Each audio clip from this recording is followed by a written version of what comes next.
I'm Noah, 25, and the day I rang the bell to mark the end of chemotherapy, my parents were too busy surprising my twin sister with a brand new SUV. To help her feel normal again. They even parked it right outside the clinic.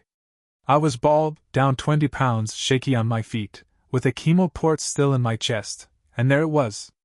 A white Lexus RX 350 with a giant red bow on top. My sister, Layla, shrieked like she'd won the lottery. My mom clapped. My dad filmed the whole thing for Facebook. And me? I stood under the ugly fluorescent lights with a plastic bell cord in one hand and a city-issued bus pass in the other. Let me rewind. Layla and I were born 3 minutes apart, but you'd think she came into the world via red carpet and I was dropped off by FedEx. She was bubbly, blonde, and a magnet for praise. I was the quiet one. The old soul. The one who never needed much. She got dance recitals and braces. I got second-hand shoes and polite nods. Even when I got into Stanford, and she dropped out of her second community college, they framed her Barista of the Month certificate and forgot my acceptance letter on the kitchen counter under a bag of onions. So when I was diagnosed with Hodgkin's lymphoma at 24, I thought, finally. Not finally as in thank God I have cancer, but finally as in maybe, just maybe, they'd see me. Support me. Show up. And to be fair, they did show up. At first. The first round of chemo, my mom came with snacks. My dad rubbed my back while I dry heaved into a bucket. Layla even cried a little.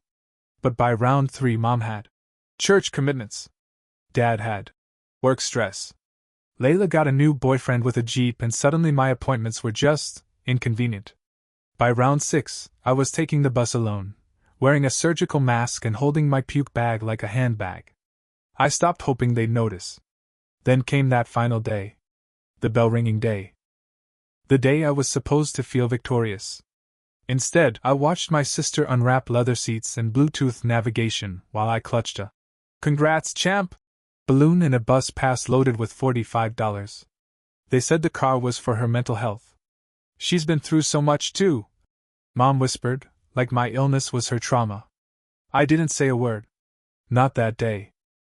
But something in me changed as I watched her peel out of the clinic parking lot with Ariana Grande blaring and my parents waving like she'd just returned from war.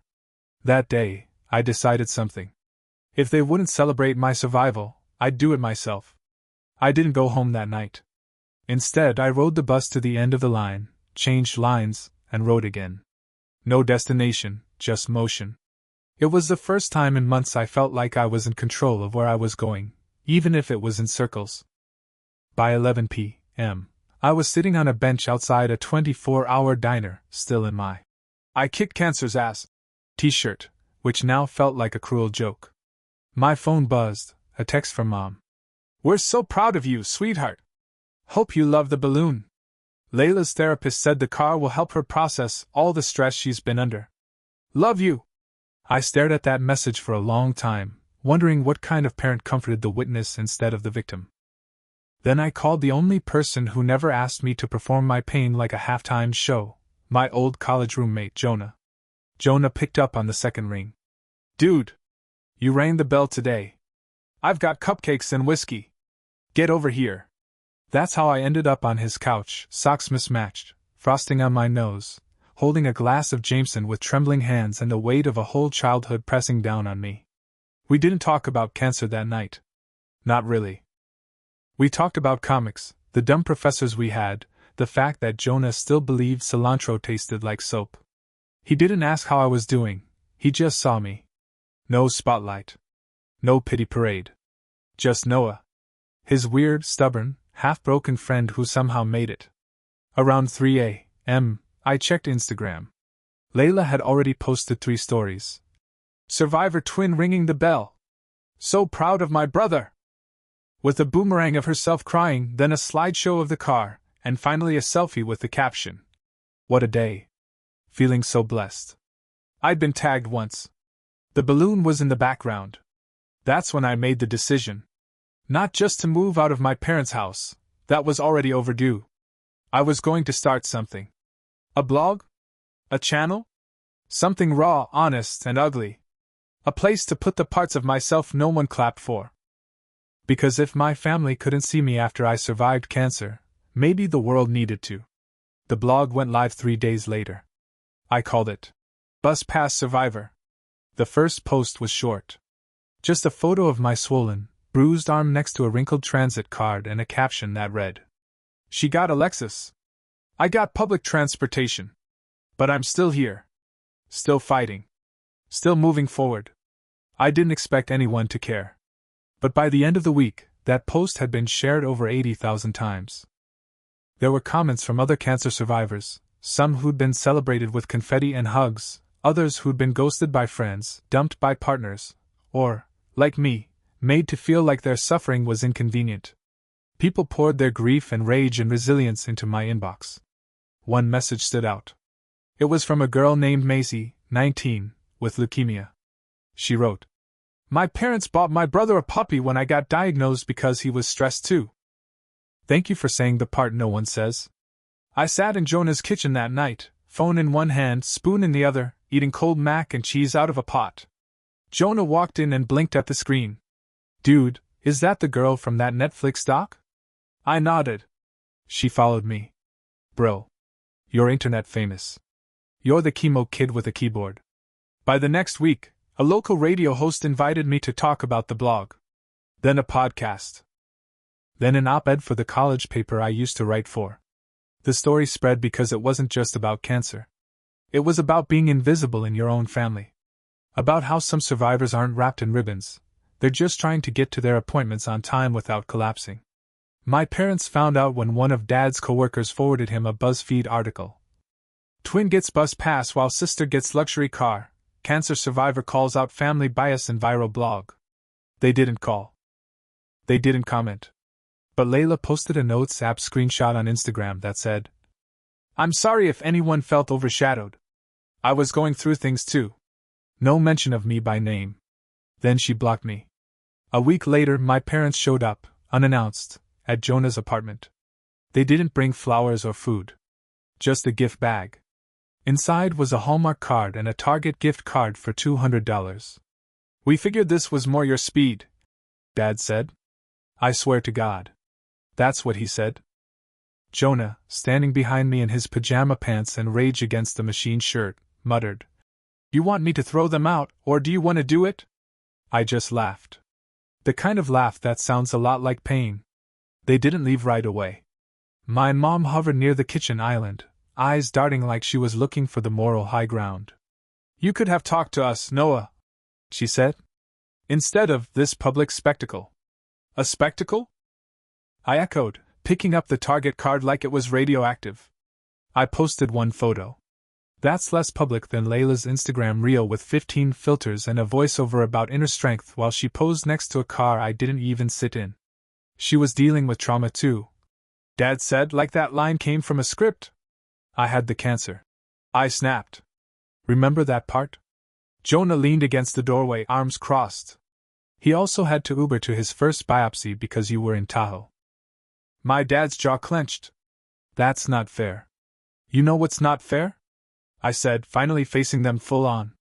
That you handed one kid a key to a Lexus and the other a bus pass, and still expected a thank you. My mom started to cry. She always cried when cornered. We were trying. We didn't know. No. I cut in, voice low. You did know. You just didn't care enough to ask. They left after that. Awkward hugs. Half-hearted promises. The gift card still sat on the counter like an insult in a plastic sleeve. That night I wrote another post. I didn't name them, but I told the story straight. The title was, "When Your Recovery Offends the People Who Ignored Your Illness." It exploded. It hit 2 million views in 24 hours. I started getting interview requests from people I used to dream about, NPR, HuffPost, even a feature pitch from The Atlantic. I wasn't trying to be famous. I just wanted someone to finally say, "Yeah, that was messed up. You weren't crazy for feeling forgotten." And they did. Hundreds of thousands of them. But fame, even tiny internet fame, doesn't come with a manual. Layla started posting passive-aggressive TikToks. A duet of my blog post with the caption, "Funny how people rewrite history when their followers clap for it." Mom sent me a voice message that started with, "We raised you better than this," and ended with, "Delete those lies or don't come back." So I didn't. I didn't go back. Not for Sunday dinners. Not for holidays. Not even when Layla had her minor surgery and sent a group text that said, "Hope everyone supports me the way we supported Noah." Jonah and I turned the blog into a newsletter. We named it Bus Pass and Backbone. It featured stories from survivors who weren't poster children, who didn't get parades or pink ribbons, just pills and debt and silence. People donated. A lot. Enough that I set up a fund to cover transit costs for patients who couldn't afford to get to treatment. We bought bus passes, gas cards, even a few plane tickets for folks in rural towns. One woman wrote, "I felt seen for the first time since diagnosis." I cried reading that. Not because it hurt, but because for the first time in my entire life, I wasn't asking to be visible. I already was. The first time someone recognized me in public, I was at the pharmacy picking up anti-nausea meds. She was maybe 30, wearing a knit beanie and a hoodie that said, "Survivor-ish." "You're Noah, right?" she asked, holding a crumpled prescription and a bag of crackers. "From the blog?" I blinked. "Yeah. I just wanted to say thank you. For saying it. All of it. I thought I was just bitter. That maybe I was broken for being angry." She hugged me. A full, shaking, too long hug in front of aisle 6. Then she whispered, "I got a text from my mom after my surgery that said, 'Please don't make this about you.'" Her voice cracked. "So. Yeah. You helped." I walked home that day without taking the bus. Didn't even realize it until I was halfway there. Just moved by instinct. By something heavier than legs and lighter than grief. That night, I told Jonah I wanted to grow the fund. "Bigger?" he asked, looking up from his laptop. "Yeah. Like nonprofit big. Medical rides, therapy grants, maybe a helpline for kids like us. You know we're two broke dudes who still owe on student loans, right?" "I had cancer," I said. "I can handle bureaucracy." Within a month, Bus Pass and Backbone was a registered nonprofit. The story had legs now. People weren't just sharing it, they were acting on it. One cancer survivor in Idaho offered free rides for anyone within 50 miles. A retired nurse in Chicago volunteered to coordinate transport for kids undergoing radiation. A tech company reached out to help us build an app. We even got a grant, $20,000, from a foundation that supports unheard patient voices. Jonah cried. I pretended not to. All this, while my parents hadn't spoken to me in over a month. Layla unblocked me just to tag me in a story about Family Forgiveness Week. It was a photo of her meditating on a cliff, caption, "Forgiveness isn't about who is wrong. It's about who chooses peace." I nearly choked on my soup. Then, the email came. Subject line, "Important family discussion." From Dad. Formal. Cold. Like a summons. Inside, a single paragraph. "Your mother and I are concerned about the narrative you're pushing. Layla is in therapy now because of the stress. Please consider how your choices impact others. We'd like to discuss boundaries, reputations, and expectations." Expectations. Like the expectation that I'd shut up about a trauma that still lived in my bloodstream just because it embarrassed them. I didn't reply. But I drafted a new post. This time, the title was, "When Setting Boundaries Makes You the Villain in Your Family's Fairy Tale." That one hit a nerve. People called it the best thing written about medical gaslighting this year. A literary agent reached out. A publisher. A podcast network. Suddenly, I wasn't just a bus pass kid. I was the boy who lived and talked about it. The book deal came with a modest advance and a deadline that felt like a dare. They wanted my story, not the polished, inspirational nonsense, but the real one. The one with chemo sweat, rejection letters, missed buses, and silence so deep it echoed. The one where survival didn't end with a victory lap, but with a voicemail from your own mother saying, "You need to think about the consequences of your blog." I titled the draft, "Uncelebrated, a cancer memoir for the forgotten kid." Jonah called it "too real to be marketable," which, in publishing, is a compliment. As I wrote, old memories clawed up from the basement of my brain. Layla blowing out candles on matching birthday cakes while mine came from the grocery discount shelf. The way Mom once said, "Your brother's just more expressive." After I won a state science fair and she forgot to come. That time during my third round of chemo when I asked Dad to pick me up from the hospital and he said, "Can you wait till after Layla's therapist appointment?" She was processing my cancer, apparently. Some nights I wrote until dawn. Other nights, I just stared at the blinking cursor and wondered how many versions of myself I'd buried to survive in that house. Then came the invite. A national cancer conference, the kind where people wore suits, sponsors gave away free tote bags, and the speeches were always just the right amount of tear-jerking. They wanted me to keynote. Not a survivor. Not a doctor. A blogger. I said yes before the woman even finished the sentence. The night before the flight, my mom texted. Saw the conference post. "We'd like to come. Please let us." No apology. No acknowledgement. Just, "Please let us." I showed Jonah the message. "What are you gonna do?" he asked. "Let them come," I said. He raised an eyebrow. "Seriously?" "Yeah. But not to support me. I want them to see what survival actually looks like when no one cheers." So I emailed them 2 front row passes. The morning of the speech, I stood behind the curtain with a microphone clipped to my shirt and a PowerPoint that included a slide of my original bus pass. I peeked out. There they were. Mom in pearls. Dad in a blazer. Layla, to my absolute disbelief, sitting in the middle, face blank, no phone in hand. I walked on stage to polite applause. And then I opened with this. The worst part about cancer wasn't the diagnosis. It was realizing that surviving wouldn't make me worthy to the people who were supposed to love me unconditionally. Dead silence. Then I told the truth. About the car. The bus pass. The way neglect can be gift-wrapped as just trying our best. I talked about how Layla got a vehicle and I got a balloon. How my survival was treated like a scheduling conflict. When I finished, I read the final lines from the book draft, about love and invisibility, and choosing to exist even when your own family tells you you're too much. Standing ovation. Everyone stood except my parents. Layla, though? She clapped. Once. Then again. Then didn't stop. After the talk, a crowd gathered around me like I was some kind of celebrity. People wanted autographs, photos, handshakes. One woman pressed a note into my palm that simply read, "You said what I couldn't. Thank you."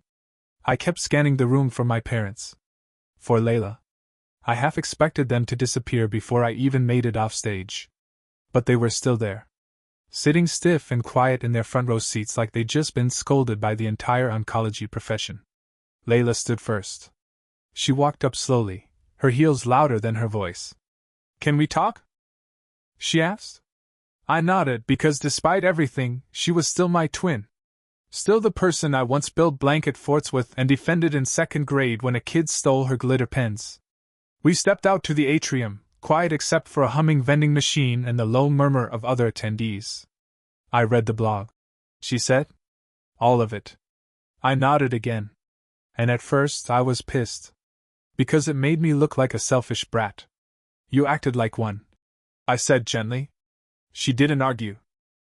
"I kept telling myself you were being dramatic. That we all went through it together. That I deserved something too." She paused. But then I remembered. I was never alone on a bus shaking from chemo, while Mom was booking me therapy appointments and spa days. She took a breath. "I was spoiled. And I let myself believe it was normal. That you were just stronger. Quieter. Easier to overlook." That last line hit harder than any of the applause had. "I'm sorry, Noah. Really sorry." This time, it didn't feel like a PR apology. It felt like truth. Tired, painful, late truth. But truth nonetheless. I nodded. "I know." We sat in silence. For once, not competing for space, attention, or love. Just being. After a moment, she said, "You know I sold the car, right?" "What?"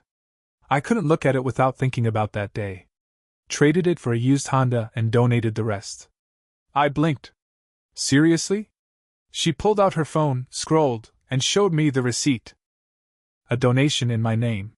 To Bus Pass and Backbone. I exhaled. Thanks. Just then, our parents appeared. Mom was crying. Dad looked like he'd aged 10 years in the last hour. Can we talk? He asked. I didn't say yes. I didn't say no. I just let him speak. He tried. He really did. Words like regret, shame, we didn't realize. They all spilled out like marbles onto a floor too slick to stand on. And then Mom said it. We failed you, Noah. I see it now. We really did. And I believed her. Not because of her tears. But because, for the first time, they didn't ask me to make it okay. They just stood there in the discomfort. We want to be better, Dad added. If you'll let us. I thought about the bell. The balloon. The bus pass in my drawer, creased and nearly torn but still mine. I'm not the same person, I said. You don't get the kid who stayed silent. Good, Dad whispered. Because that kid deserved more than we ever gave him. We didn't hug. There was no dramatic reunion, no orchestral swell or group selfie to mark the moment. Just 4 people standing awkwardly in a carpeted hallway next to a vending machine that ate my dollar before the talk. But it was something. It was real. After the conference, things didn't magically reset. There was no sudden flood of warmth and home-cooked meals. But the silence broke. Mom started texting. Not the passive-aggressive. How could you do this to us? Kind. Actual texts. Saw your interview. You look strong. I'm proud. Dad emailed a link to an article about cancer nonprofits. Said he was learning, reading, trying. It wasn't perfect, but it was different. Layla came to Jonah's apartment 2 weeks later, uninvited, but welcome. She brought bagels and offered to help with the grant paperwork we were buried under. Turns out, she's actually good at admin when she's not trying to monetize her trauma. She stayed late that night, organizing receipts into folders and roasting Jonah for his absolutely criminal spreadsheet color coding. Around midnight we sat on the couch. I used to think we were the same, she said. You and me. Twins. Same everything. I nodded. We weren't. No. We weren't. You were always the one who knew how to carry pain without making it other people's job to hold it. She looked down, picked at a thread on the pillow. I wish I'd seen you sooner. I wish they had too, I said quietly. But I'm not mad at you anymore. Not in that way. She looked up, surprised. Why? Because you finally said it. And you're still here. She smiled, a small, tired thing. And because you sold the Lexus. I added, smirking. She shoved my shoulder. That thing handled like a yacht anyway. We both laughed. After she left, I opened the drawer in my room. The one where I'd kept the bus pass that started all of this. I took it out, faded, bent, edges curled like old paper money, and slid it into a frame. Below it, I taped a quote from the book Draft. I didn't survive so they'd love me. I survived so I could finally love myself loud enough to drown out their silence. The next morning, I brought it to the office. Hung it on the wall across from my desk, where every survivor who walked through our door could see it. Where I could see it. A reminder. Not of what I went through, but of what I didn't let it turn me into. By the end of that year, Bus Pass and Backbone had helped over 600 patients. Some got gas cards. Some got lift rides to chemo. Some just needed someone to call when the weight of being strong for everyone else got too heavy. We weren't flashy. We weren't rich. But we showed up. And that made us dangerous. I started getting speaking requests weekly. High schools, hospitals, nonprofit galas. Jonah joked I needed a booking agent. I told him I needed sleep. Layla came with me to one event in Portland, just to see what this weird little brother of hers actually did. She cried during my speech. Didn't even try to hide it. Afterward, we sat backstage, both of us eating cold sliders from the catering tray like gremlins. You're good at this, she said. At crying? At making people feel seen, she said, shrugging. You never did that for me growing up. I looked at her. You never needed it.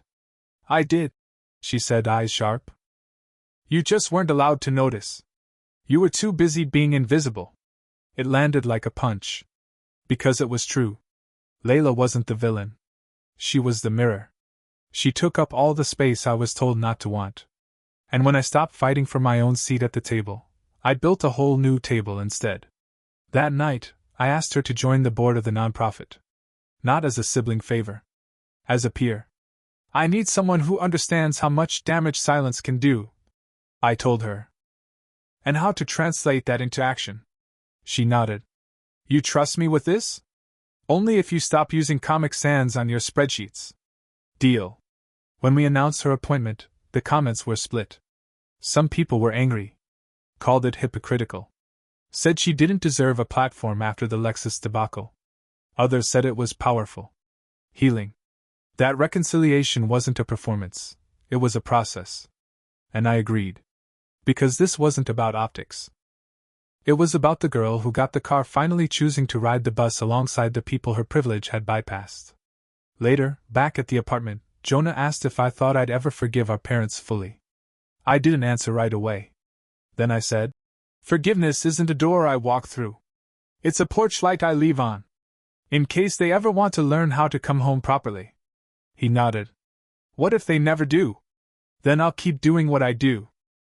Loving people louder than the silence I grew up in. The morning the book launched, I stood outside the same clinic where I rang the bell over a year ago.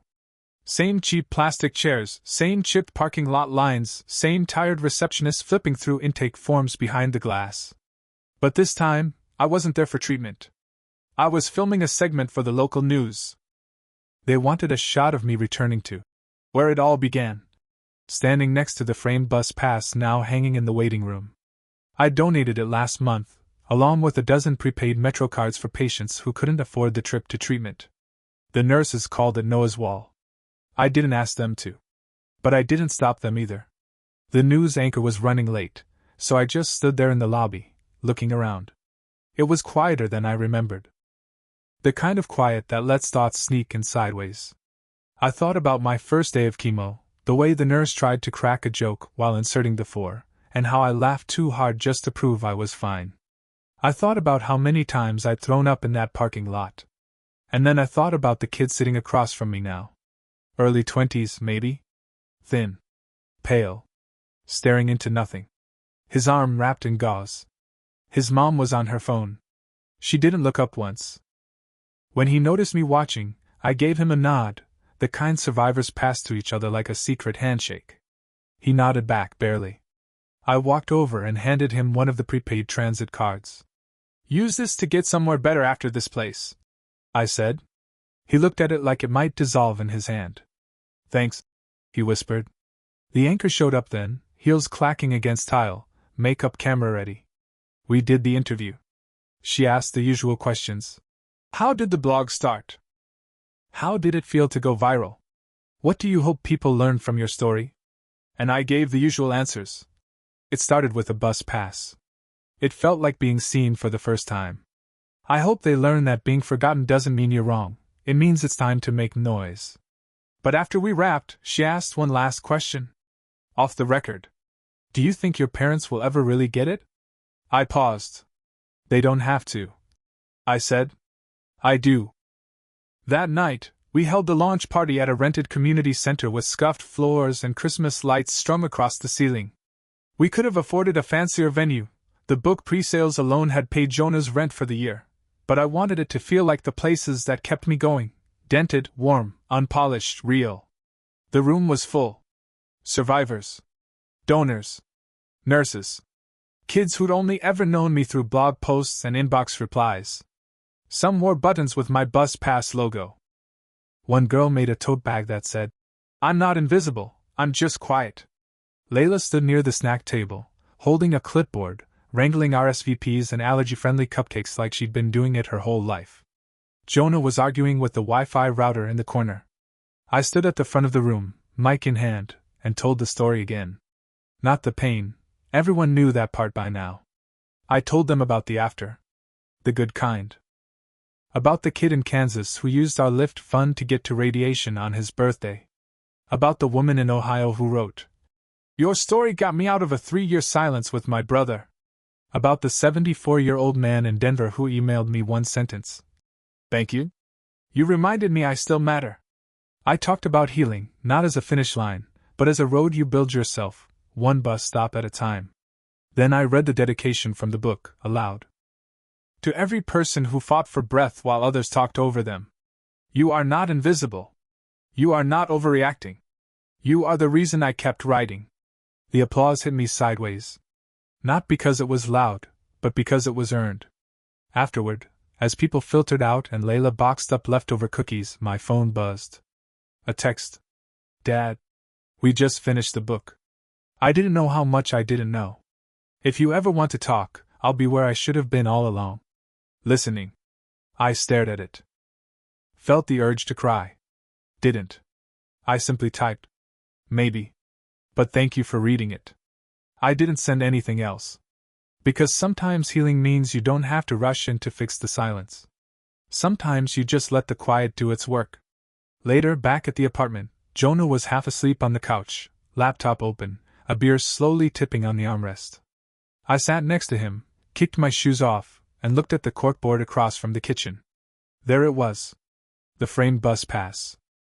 The first donation receipt. A photo of me and Layla handing out winter kits to patients at the oncology ward.